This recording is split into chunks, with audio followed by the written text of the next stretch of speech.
मैं आपसे रिक्वेस्ट कर रहा हूँ, गुजारिश कर रहा हूँ कि आप जनाब वकील साहब को कामयाब करिए।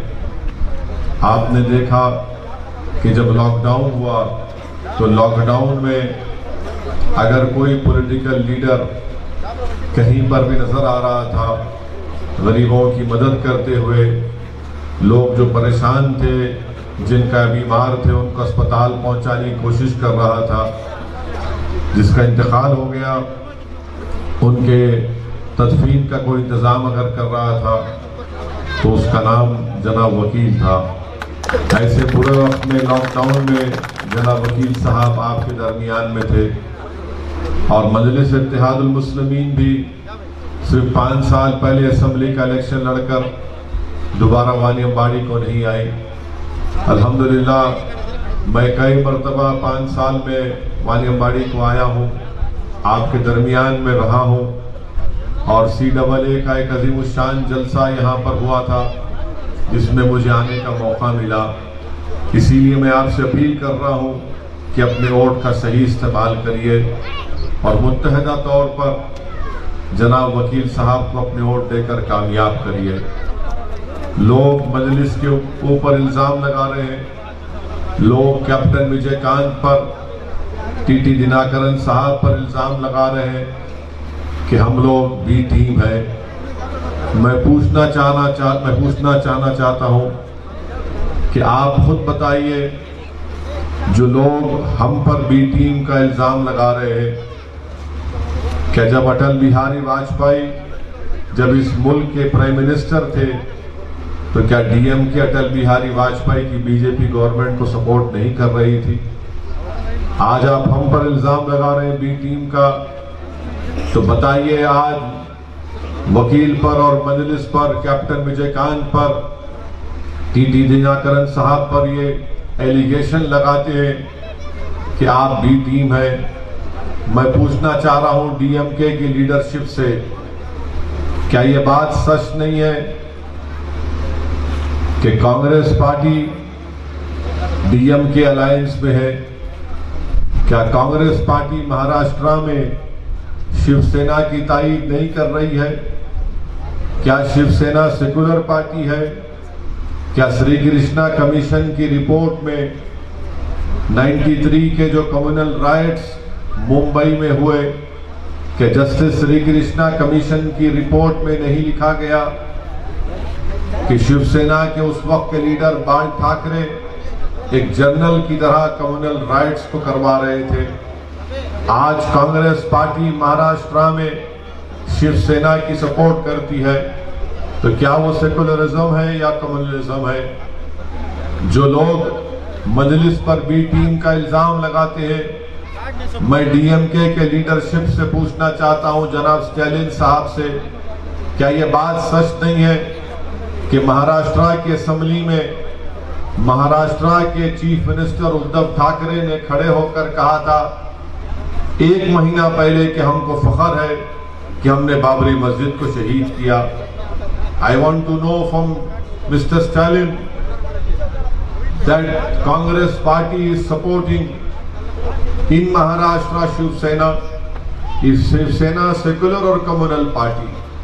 Congress party's support has ensured that Shiv Sena forms a government and have their chief minister, their first chief minister, the second chief minister over there. The chief minister Uddhav Thackeray stands up in the assembly and says that we are proud of our role in the demolition of Babri Masjid. Is this secularism?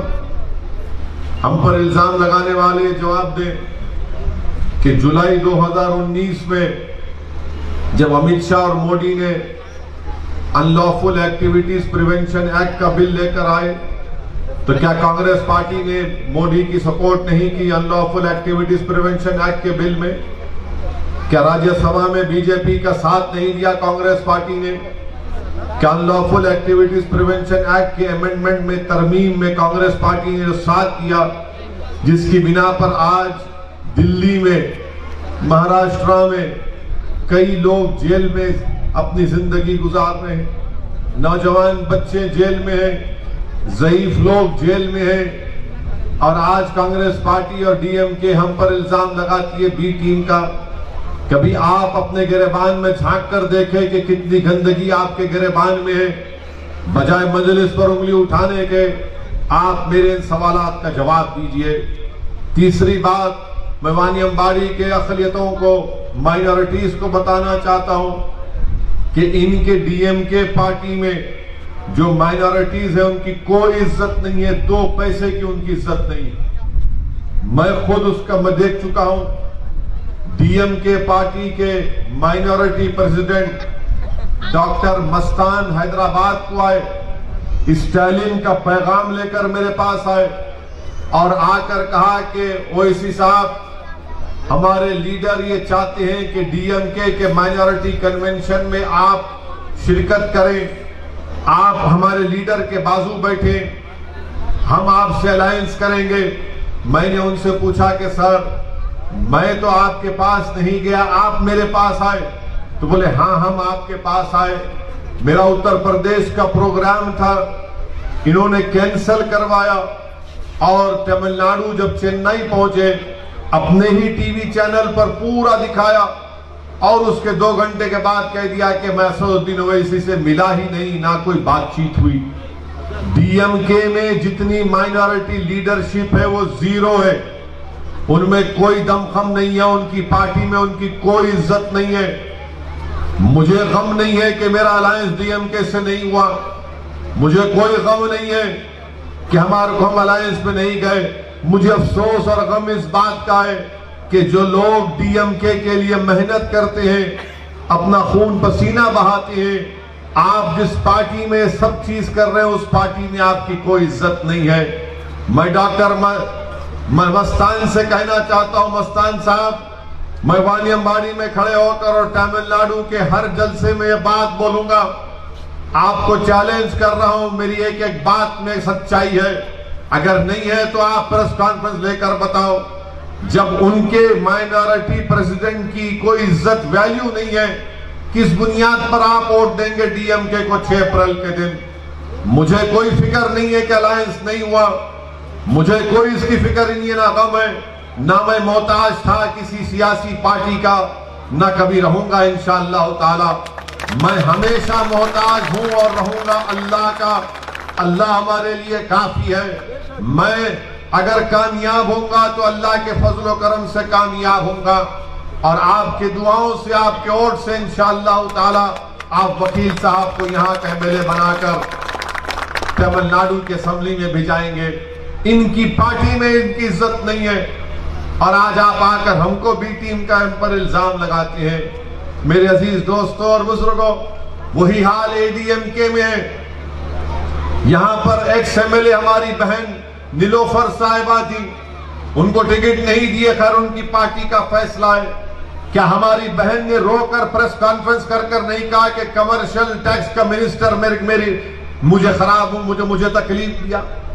आखिर कोई dignity है नहीं है minorities की? यहां पर हमारी लड़ाई डिग्निटी की है, सेल्फ रेस्पेक्ट की है, इज्जत का कोई सौदा नहीं किया जा सकता। इसीलिए मैं आपसे अपील करने आया हूं कि आप मुत्तहदा तौर पर इस अलायंस के उम्मीदवारों को कामयाब करिए। वानी अम्बाड़ी से आप जनाब वकील साहब को अपना एक एक वोट देकर कामयाब करिए और मुझ पर इल्जाम लगाने वाले बी टीम का, पिछले 6.5 साल से बीजेपी की हुकूमत है, हर कानून की मैंने मुखालिफत की। ट्रिपल तलाक का कानून आया, जब पहली मर्तबा 2014 में ट्रिपल तलाक का कानून आया तो क्या यह कांग्रेस पार्टी ने सपोर्ट नहीं किया था? बाद में 2019 में आया तो कांग्रेस पार्टी ने अपना पोजीशन बदल दिया। यूएपीए का कानून आया, मैंने मुखालिफत की। आरटीआई का कानून आया, हमने बीजेपी का पोस्ट किया। CAA का कानून आया तो सारी दुनिया ने देखा कि मजलिस इत्तेहादुल मुस्लिमीन ने नरेंद्र मोदी और एनडीए के 300 से ज्यादा एमपीज के सामने मैंने खड़े होकर यह कहा कि CAA का कानून भारत के कॉन्स्टिट्यूशन के खिलाफ है, वो कॉन्स्टिट्यूशन जिसको बाबा साहेब अम्बेडकर ने बनाया उसके खिलाफ है। और मैंने बीजेपी के 300 एमपीज के सामने उस कानून को फाड़ कर कहा, ये काला कानून है, हम उसको नहीं मानते।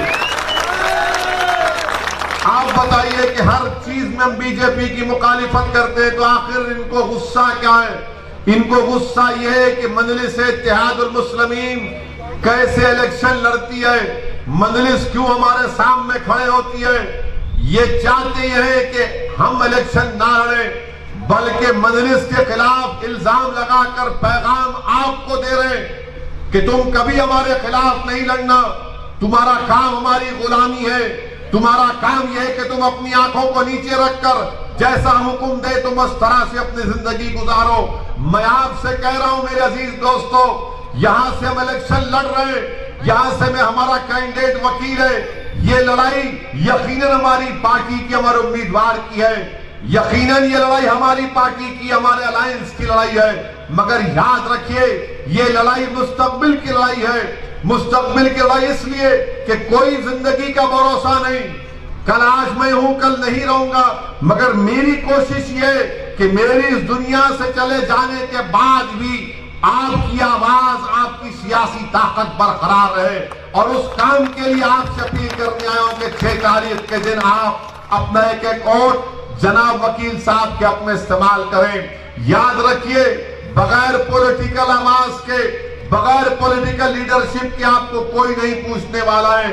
आपसे मैं अपील कर रहा हूं कि डर की बुनियाद पर नहीं, डर की बुनियाद पर वकील को वोट मत दीजिए, किसी पार्टी को वोट मत दीजिए। उम्मीद की बुनियाद पर पूरे पुरुम्मीद होकर आप अपना एक वोट जनाब वकील साहब को दीजिए। हमारी लड़ाई हिस्सेदारी की लड़ाई है, हमारी लड़ाई हमारी डिग्निटी की लड़ाई है, हमारी रिस्पेक्ट की लड़ाई है। इस पर कोई किस्म से कॉम्प्रोमाइज नहीं किया जा सकता। मेरे अजीज दोस्तों और बुजुर्गों, ये एडीएमके पार्टी है, बीजेपी के साथ है। आपके चीफ मिनिस्टर नरेंद्र मोदी के गोद में बैठकर चाय पीते हैं और तमिल अवाम के जज्बात की बात करते हैं। मैं नरेंद्र मोदी गवर्नमेंट को कंडेम करता हूं। I criticise and condemn the decision taken by Narendra Modi government in abstaining from the UNHRC resolution. They should have completely supported that resolution which was moved against the Sri Lankan government which committed atrocities on Sri Lankan Tamils। ये नरेंद्र मोदी की हुकूमत ने आज resolution में abstain हो गए। क्यों abstain हुए? इसलिए एब्सटेन हुए कि ईस्टर्न टर्मिनल का कॉन्ट्रैक्ट नरेंद्र मोदी के चाहने वाले को मिल रहा है। आज आप बताइए, बड़ी बड़ी तमिल अवाम से हमदर्दी की बातें हमारे देश के प्राइम मिनिस्टर करते हैं, मगर जहां पर हमदर्दी दिखाने का वक्त आया वहां पर नरेंद्र मोदी एब्सटेन हो गए। मेरे अजीज दोस्तों और बुजुर्गों, हर महाज पर बीजेपी एडीएमके की गवर्नमेंट नाकाम साबित हो रही है। आप जब 6 तारीख को वोट डालने जाएंगे तो मेरी आपसे गुजारिश है कि अपने गैस के सिलेंडर को देखिए, उसकी कीमत कितनी बढ़ चुकी है। पेट्रोल 100 रुपये हो चुका है, डीजल करीब 90 रुपये हो चुका है, और नरेंद्र मोदी कह रहे हैं कि सबका साथ, सबका विकास, सबका विश्वास। कोई देश में कोई पॉलिसी नहीं है, महंगाई बढ़ते जा रही है, बीजेपी के पास कोई प्रोग्राम नहीं है।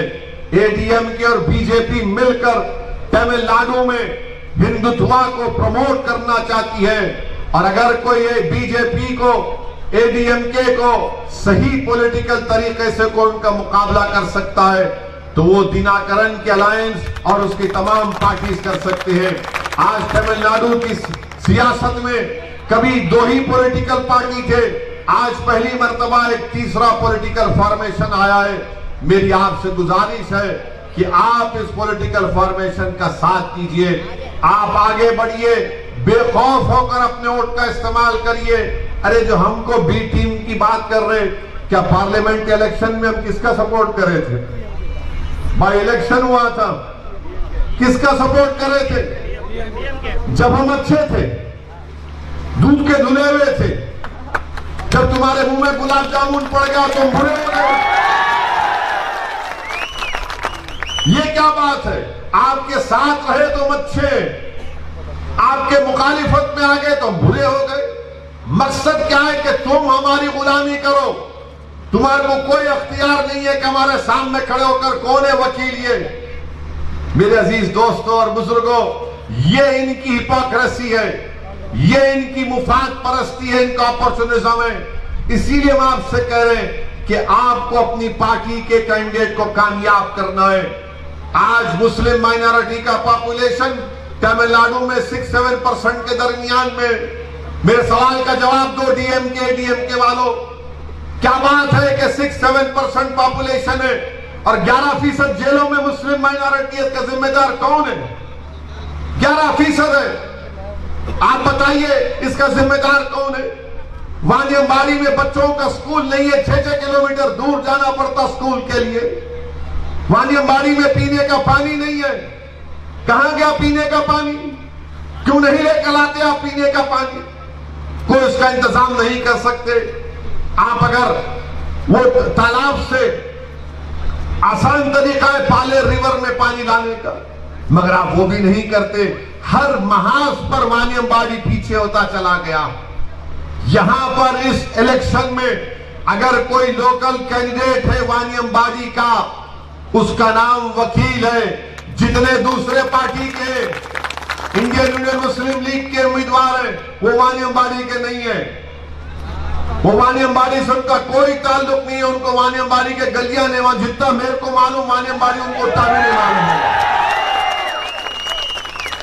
उनको पैराशूट से उतार दिया यहां पे, मगर वानियम्बाड़ी की आवाम को पैराशूट से उतरने वालों को नहीं देखना है। जो जमीन पर आपका बच्चा है, आपका बेटा है, आपका भाई है, उसको आपको कामयाब करना है। हमको बताना ये दोनों पार्टियों को, डीएमके को, ये लोग ये समझते कि खाली म्यूजिकल चेयर है, 5 साल तू बैठ, 5 साल मैं बैठता हूं, 5 years you sit, 5 years I will sit। पर नहीं बैठने वाले, कुर्सी हम खींचेंगे, दोनों को नीचे गिराएंगे। अगर आप मुत्तहिद हो जाएंगे तो यकीन मानिए तमिलनाडु की पॉलिटिक्स में एक अर्थक्वेक आ जाएगा इंशाअल्लाह। तमिलनाडु की पॉलिटिक्स में एक अर्थक्वेक आ जाएगा, जलजला आ जाएगा, बशर्ते कि हम तमाम मुत्तहिद होकर, हमारे कैप्टन विजयकांत के तमाम चाहने वाले, टीटी दिनाकरन के चाहने वाले, जितनी अलायंस पार्टी सब एक होकर, यूनाइट होकर यहां से वकील साहब को आप कामयाब करेंगे तो तमिलनाडु की पॉलिटिक्स में एक जलजला आ जाएगा, अर्थक्वेक आ जाएगा। और मुझे यकीन है कि इंशाअल्लाह ताला वो दिन आने वाला है। गुरूर और तकब्बुर करने वालों के दिन ज्यादा नहीं चलने वाले हैं। गुरूर और तकब्बुर के भरोसे पर जीने वालों के ज्यादा दिन खत्म होने वाले ज्यादा दिन नहीं चल सकते। इनको गुरूर और तकब्बुर है कि कोई नहीं हमारे सिवा। डराते हमको कि तुम हमको छोड़कर कहां जाओगे, हमको छोड़कर किसको वोट दोगे। कल तक डराते थे आपको, आज आपके दरमियान में सदुद्दीन ओवैसी आकर आपसे भीख मांग रहा है आपके इत्तेहाद की, आप मुत्तहिद होकर अपने वोट का इस्तेमाल करिए।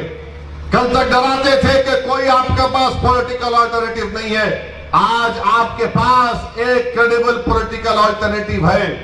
आपके पास दिनाकरन का चेहरा है, कैप्टन विजयकांत का चेहरा है, दूसरे पार्टीज आपके सामने। मेरी आपसे दरमंदाना अपील है कि अपने वोट का सही इस्तेमाल करिए और यहां से 6 तारीख को आपके वानियम्बाड़ी का बच्चा है, ये आपका बेटा है, ये सन ऑफ द साइल है, हमारा कैंडिडेट जनाब वकील साहब एक नौजवान है।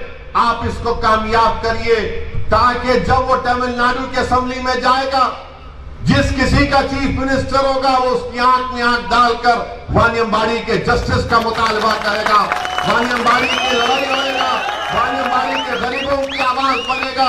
वो ये नहीं देखेगा कि कौन किस मजहब का है, कौन किस जात का है, वो वानियम्बाड़ी की आवाज बनेगा और आपके मसाइल को हल कराएगा।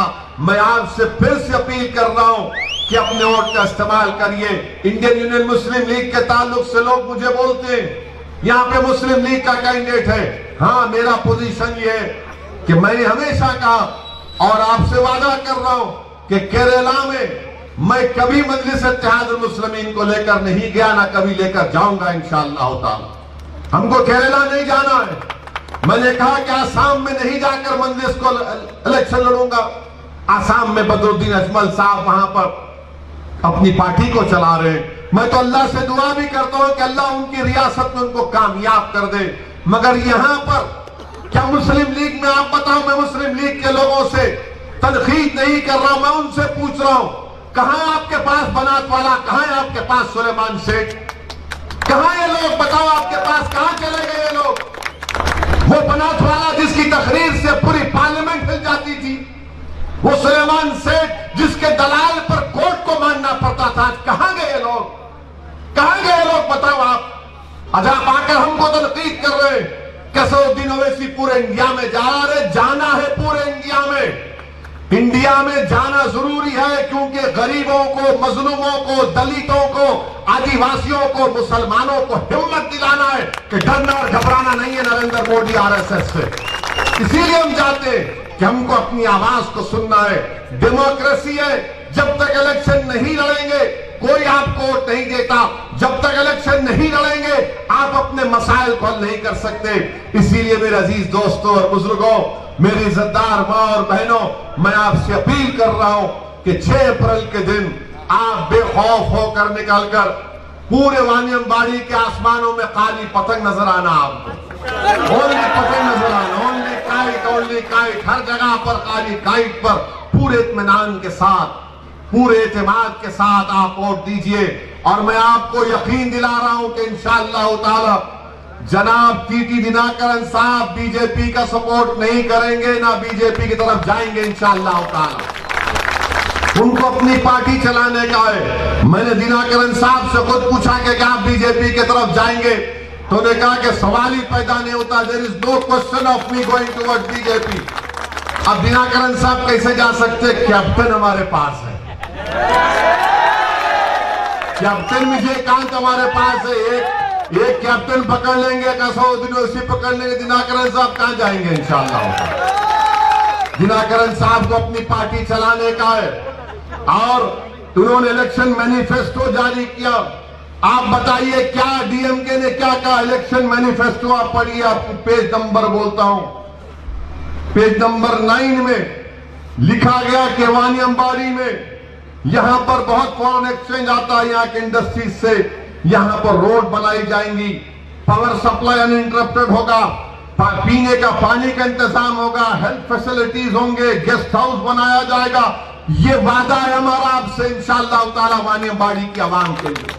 हमने वादा किया कि वो जो 40 मुसलमान जो लाइफ कॉन्विक्ट जेलों में सड़ रहे हैं, जिसको तमिलनाडु के चीफ मिनिस्टर ने एनजीआर के सेंटेनरी 100 साला सेलिब्रेशन में उन्होंने सबको छोड़ा, ये 41 मुस्लिम को नहीं, प्रिजनर्स को नहीं छोड़ा। हम वादा कर रहे हैं कि उनको छुड़ाया जाएगा। एएमके ने वादा किया कि मुसलमानों को 5% रिजर्वेशन होगा। बताइए क्यों नहीं मिलना चाहिए? सब चीजें कही गई है। अब डीएमके क्या कहती है मालूम आपको? डीएमके कहती है अपने मैनिफेस्टो में कि अगर आप पूरे देश के मंदिरों में जाएंगे तो पैसे देंगे आपको। ये पेरियार की सरजमीन है, अन्नादुराई की सरजमीन है, क्या हो रहा है यहां पर? इस पर कोई जवाब नहीं देते। मैं जब सवाल करता हूं, मेरी आपसे अपील है कि पूरे मुतमईन होकर एतमाद के साथ आप जनाब वकील साहब के हक में अपना वोट दीजिए। अपनी आवाज को तमिलनाडु के असेंबली में भिजाइए, अपने बेटे को तमिलनाडु के असेंबली में भिजाइए। वानियमबाड़ी से वानियमबाड़ी का इस शख्स तमिलनाडु के असेंबली में जाना चाहिए। एडीएमके को आपने 5 साल मौका दिया, उन्होंने कुछ नहीं किया। अब आपसे अपील कर रहा हूं कि आप जनाब वकील साहब के हक में वोट देकर उनको कामयाब करिए। शुक्रिया। वाखिर दावा।